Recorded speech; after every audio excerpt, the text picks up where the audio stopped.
Hello, everyone. Welcome to Switch Society, and we have a very special guest today, and he goes by the name of Phillip Ingram. He's a part of the 70s and 80s soul disco era legendary singer from the band Switch, the brother of James Ingram, but he's made his own way in movies and soundtracks and commercials, so many other things. But welcome, Phillip.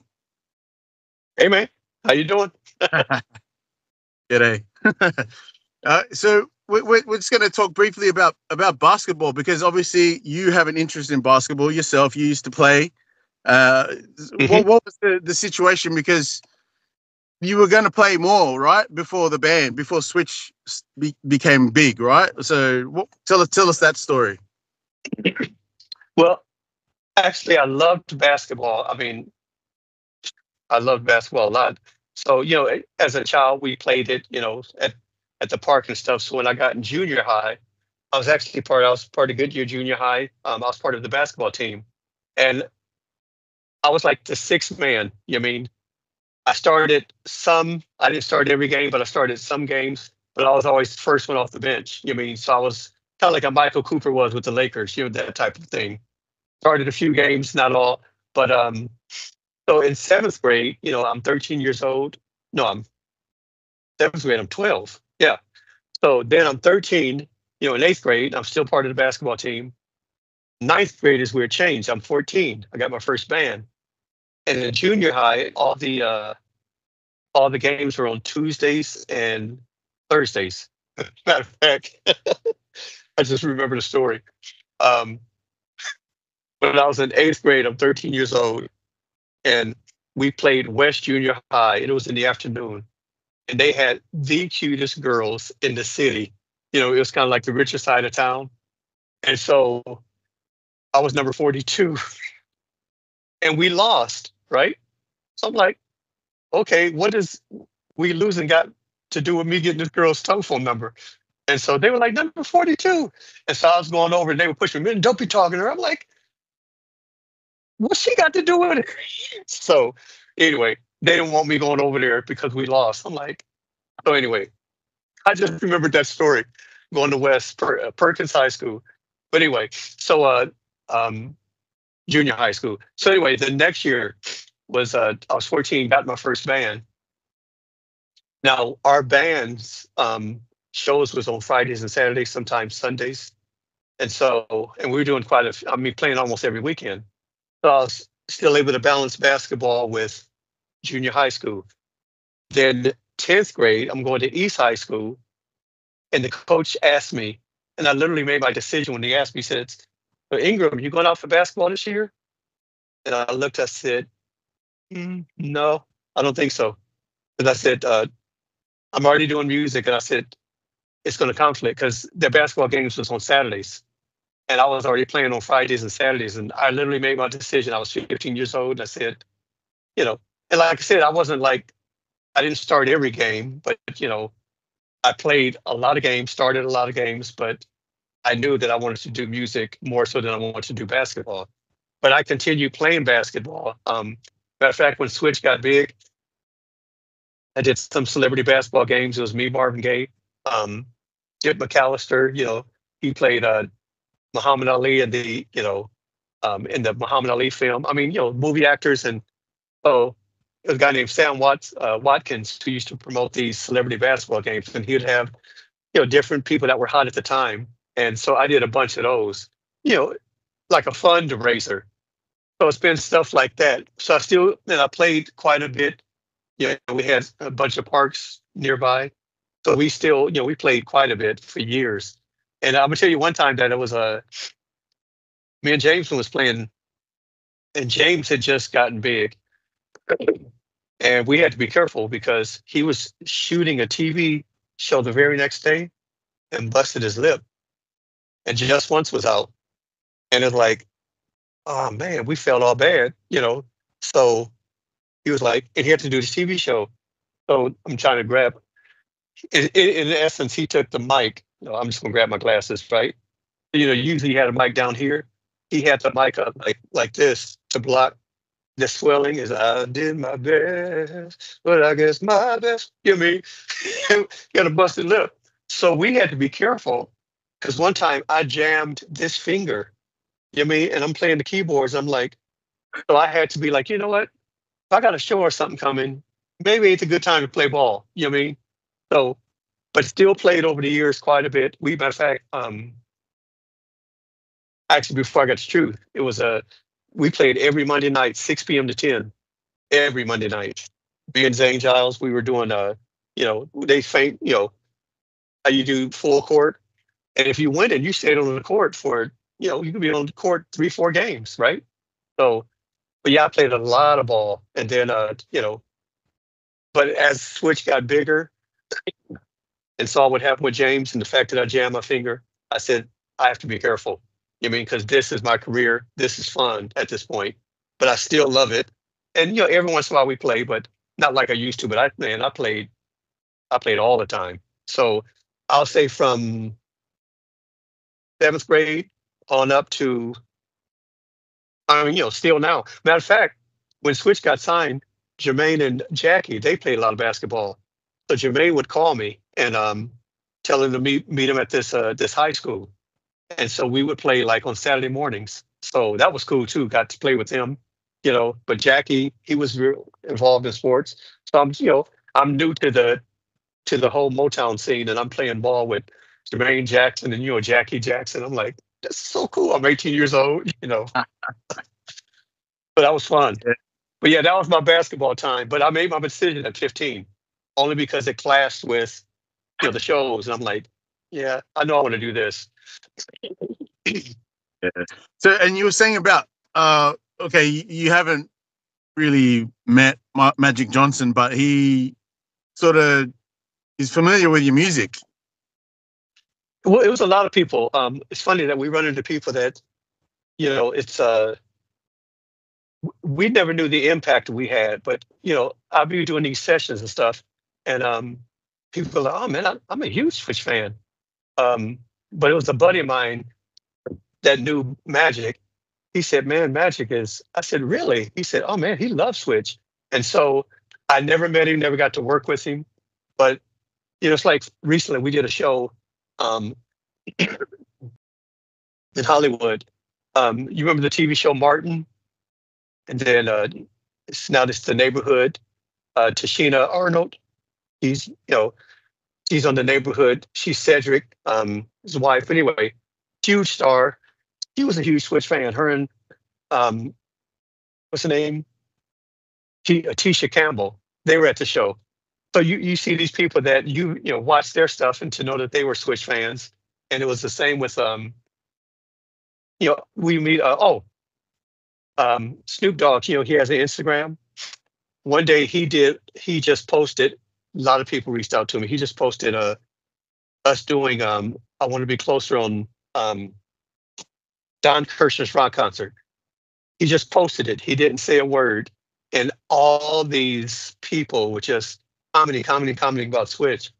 So Snoop Dogg, even, you find out that, we've influenced a lot of people, but you don't know it unless you meet them or they do something like that. So, but yeah, I've heard about Magic and a lot of basketball players that love Switch.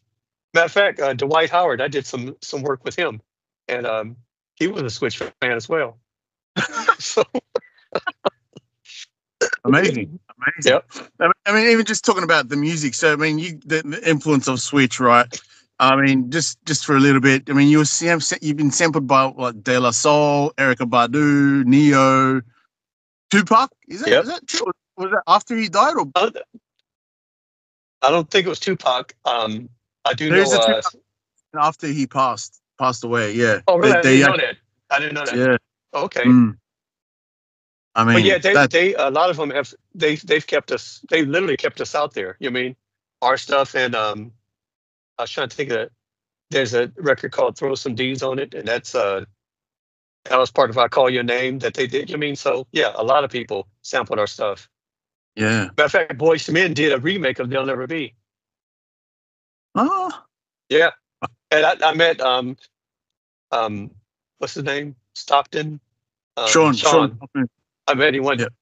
I met him one day at a Starbucks, and I just, I just said, Philip Ingram with Switch. He said, "Oh man, love your music." I said, "I love you guys' music too." It was just a short conversation. I said, and y'all did a great job on They'll Never Be, because what they did is they kept the integrity, which is a compliment, same harmonies that we did, but then they put this other little spin on it, kind of like, I'm Boys to Men.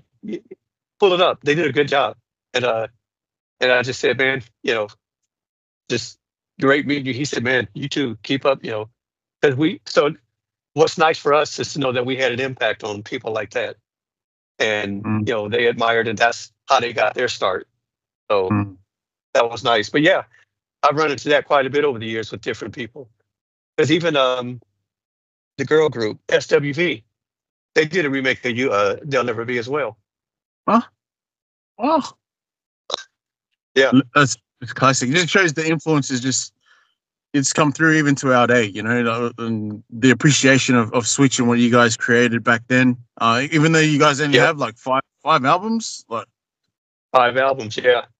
And five big hits out of the 5 albums. But a lot of them, like I said, here in the United States, got a lot of radio play. Even though they weren't singles, but still they got a lot of radio play to where the people are like, when we do our shows, we do some of those in our show, and they know every single song and sit up there singing them with us, so it's cool. so you obviously. I'm certain that you would think that probably the Bird Magic era of basketball, the 80s, was probably obviously it changed a lot of things with basketball. It was more free flowing. I mean, in Oh general, yeah. right? What is your Yeah. recollection of that era, and what did it sort of mean to you to actually experience it? Well, it was like when Magic came in, you could see how the game was changing, and then playing with Kareem Abdul-Jabbar. That's when, like I said, that's when that whole three-peat came out. Pat Riley came up with that. And then it's you remember George Gervin? Um, Yeah, Spurs or Bulls? um, I think it was yeah, I think it was Spurs. But Spurs, yeah. he had the finger roll. Yes, So yes. I don't know if you know that he's a brother now. Did you I know didn't. that? Oh, I didn't know. Oh, what? Okay, cool, So let me cool. tell you, our circuit overseer now, his name is Ken Williams. I met him during the pandemic, and because George was studying, and I heard he was studying, and so I got invited on the study on Zoom with Ken Williams, and so I met George and another Switch fan talking about basketball. He had even followed my career stuff. So I got to go on the study a couple of times with Ken, and then Ken just so happens to end up being our circuit overseer because he was a field instructor doing who's for congregation elders. He still does SKE and stuff. But I was like, I texted him and said, "You gonna be our circuit overseer?" It's cool. So anyway, every time he would visit, he's doing a study with George. I got to see George, and George got so encouraged because he saw how I was able to balance everything. And recently, Ken just had his just about 3 weeks ago, 35th wedding anniversary, and George and his wife came out from Texas and everything. So even though I knew him on Zoom, we got to physically meet. But yeah, he's a brother now. And if you look up, I forgot the name of the documentary, but he did this documentary that just it shows his whole career, and it's amazing. And there's one point where he's standing next to a JW.org sign. But yeah, George Gervin, he's a basketball player and a Switch fan. He's a legend. I mean, Hall of Famer, Yeah, and like yes, he's. I mean, yeah. but so a point scoring threat every time he was on the floor. I Oh mean, yeah. Oh, when they show the documentary, it's like that little, and nobody's perfected that. That was his thing. mm, And it was nice to see all these greats that worked with him. During the same time. They said none of us could do that finger roll like George. That's why he was called the Iceman. mm, mm, mm, mm. It was I'm effortless. actually glad you brought that up because I forgot to mention about him being a witness now. Wow. Okay. Cool. Yeah. Oh, I'd love to get in touch with him maybe one day, but we'll see. We'll see. But yeah, look, that's great. So I mean, look, that's that whole era, and then obviously Michael Jordan came through, and Oh That yeah, he another person that changed the game. mm, mm, And then Kobe. You know, I yes. mean, there's always going to be some greats, but then when Kobe came in, it's sad how he died. But man, Mm, and this is really sad because we go to the West Woodland Hills congregation, and so we're near Calabasas, and we had our meeting, and we heard something, and we knew it was a crash. We found out after the meeting it was a crash at Kobe because he lived in Calabasas, which is part of our territory. That was really sad. yeah. But yeah, It is sad, but also, I mean, we were talking earlier about just his whole Mamba mentality sort of thing. It was just it's a wonderful marketing sort of ploy, but in reality, like it's just how he lived his life. He was determined, motivated, bit cutthroat at times, but I think definitely later in his career he was more of a team player. He learned like the yeah, benefits of it, and he became a great businessman as a result. I mean, oh yeah, yeah, your attitude and your mentality can just change a whole bunch of things for you in sports, music, whatever. Yeah. Mm. oh yeah, definitely, Mm. definitely. But and so you're from Akron, Ohio. So tell me Hmm. your thoughts on LeBron James. Well, it's interesting. There's a buddy of mine named Kevin Dorsey. We're both in the music industry, and he asked me, did I remember LeBron's mom? And I'm like, I don't remember. That she was two grades under us. I'm like, I, you know, and I left Akron when I was 18, and he was there a little bit longer. But he said that his mom went to school with us, but was 2 years under us. I said, I don't remember. So when he was coming up, because I still have a sister that lives in Akron, um, you know, I was hearing about him from different friends, that was still there from junior high, high school. Said, man, LeBron James, he's phenomenal. I'm like, really? And, when he played with Cleveland Cavaliers, and so at the time, remember, he never took them to a championship. Then he left, and then it's like he got a ring, and then you know, he came back because I remember when he was. I said, this, it's so sad. They were like, called him King James and everything when he was playing for the Cavaliers. But then when we left, he would come, they would boo him. I'm like, man, this man is looking out for his own career too. I mean, he got a life. He wanted to get a ring. So he got a ring, and I thought it was amazing. He comes back to the Cavaliers and helps them. You know what I'm saying? Um, and then, he's done phenomenally well, obviously.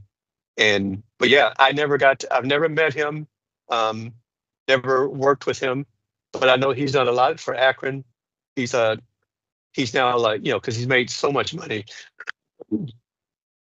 because his mom was like a single mom. He has apartment buildings now there for single moms. You know what I mean?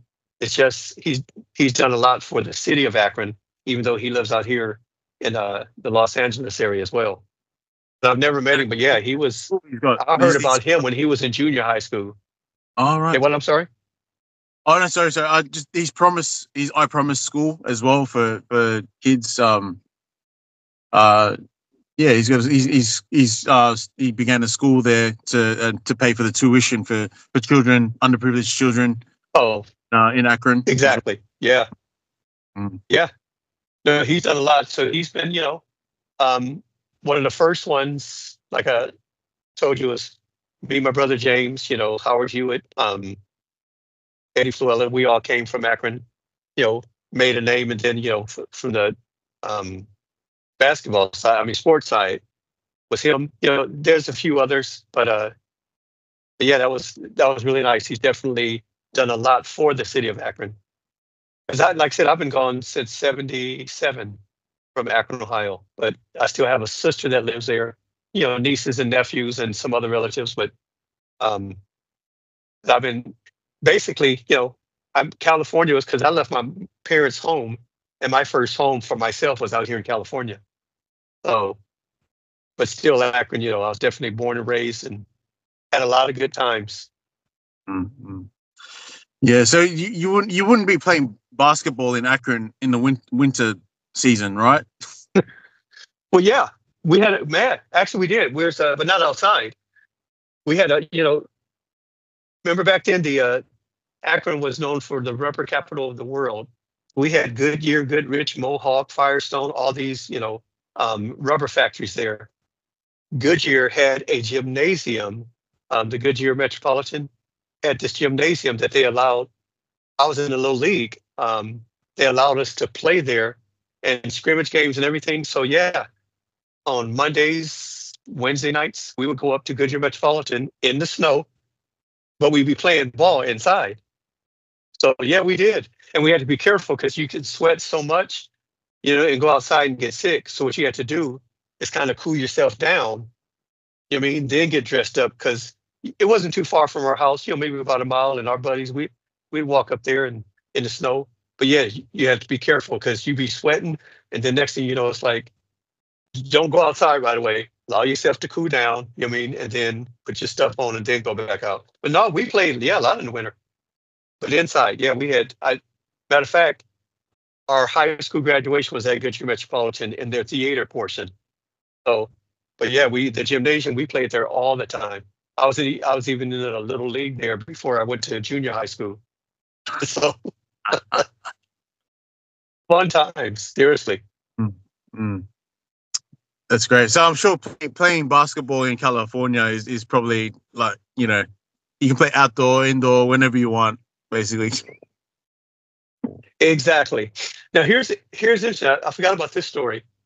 One time, Switch, we were playing in Nashville, Tennessee, and you ever heard of Gerald Albright, saxophone player? Yes.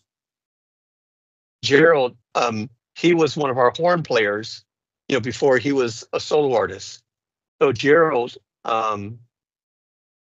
me, Gerald, and Zane Giles, we loved basketball. So we were in Nashville, but our show wasn't until 2 days later. So when we got to the hotel, it was these three guys that was there, some black guys, and we like, they was like, "Oh man, you guys from Switch?" I was like, "Yeah," and I said, "Hey man, because we got in like 2 o'clock in the afternoon, you know what I mean? And our show wasn't until Thursday; it was a Tuesday." And I said, "Do you guys know we can play some ball?" He said, "Are you serious?" Like, yeah. He said, "Oh, heck yeah, man." He said, I said, "Okay." So we, I said, "We just let us get checked in and go over and change." I said, "Y'all got tickets to the concert?" They're like, "No." I said, "You want to come?" "Heck yeah." So I was like, "Okay." So, we had them wait. And then, so me, Gerald Albright, and Zane, we got dressed and we had our trunks and stuff with us. By the time that they had called their mamas and everything, that's some of the guys from Switch. And they're like, "Are you serious?" Right? And so they, we went over, with them to, moms. They had to spread for us. I'm like, wow. And then they took us, where the University of Tennessee play, college guys. And we got to play some ball with them. And they're like, "Man, let's have some Switch." So just, and I remember I told you had to be careful because I didn't want to jam my finger, but that was so cool. And so afterwards, then we went over to the mom's house. She had a nice spread for us. And so then, 2 days later, I had the tickets and I had the girlfriends came with them. And so, they were like, "Man, and so I invited all of them up to the room and they were like, but yeah, we did that on the road a couple of times, but that time was so memorable. Got to play at Tennessee University, you know, where cats was doing some serious, but they were college players, so they were serious. But me and Gerald Albright and Zane got to do that with them and had a lot of fun just by them being in the lobby. And I'm asking them, "Y'all know we can play some ball? Are you serious?" I mean, yeah, man. So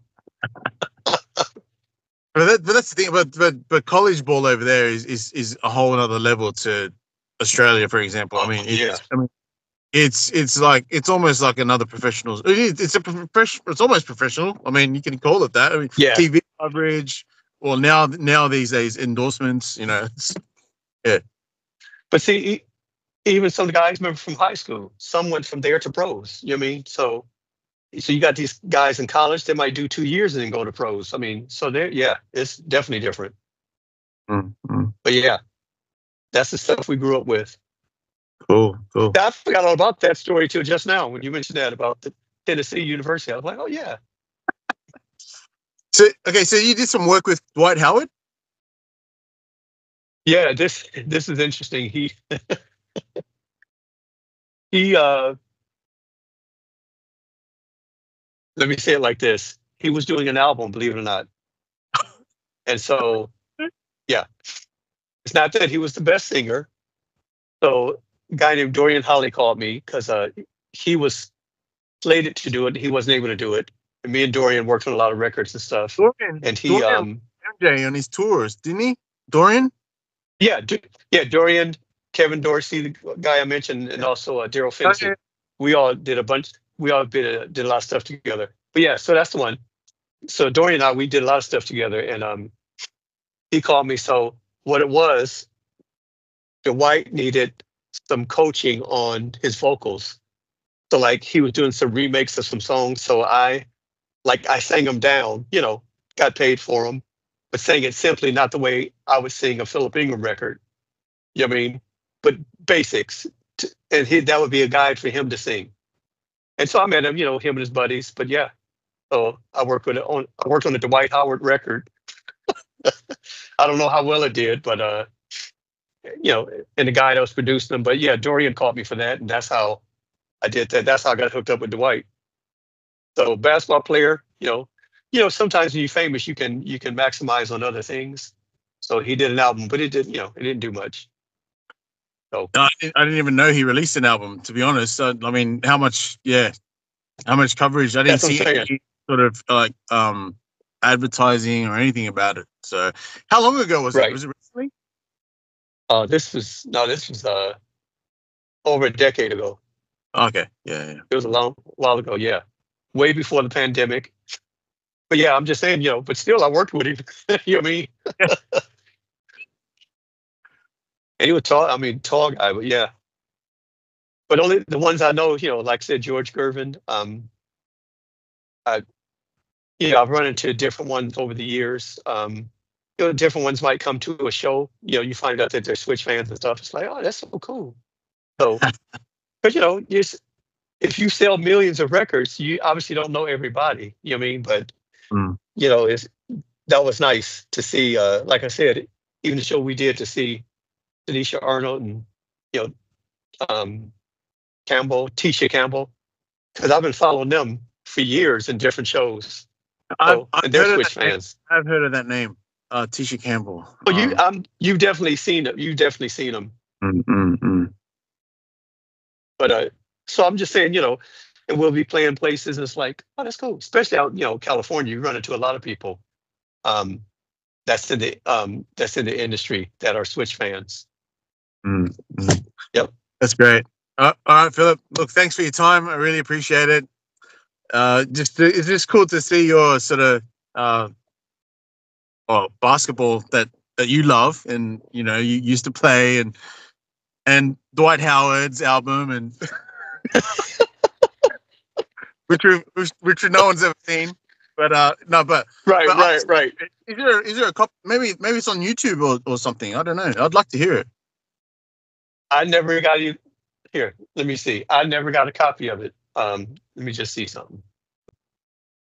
I mean, it may not have come out. Maybe it got axed before the release. I don't know. Hey, I got paid for it. You know what I mean? It was like, but so I want to hear it. I want to hear if it's him. But I want to. It's obviously there's got to be some signature Phillip Ingram in there. Yeah, but remember I told you I sang it basic. I didn't sing like, you know what I mean? I do have some other stories where I am doing stuff where, that's a whole nother Oprah, but that's for another time. Next time. We'll save that for the next interview. All right. Cool, Phillip, really appreciate your time again, and all the best. We'll catch up again soon.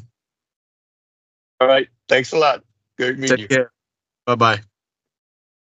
Bye-bye.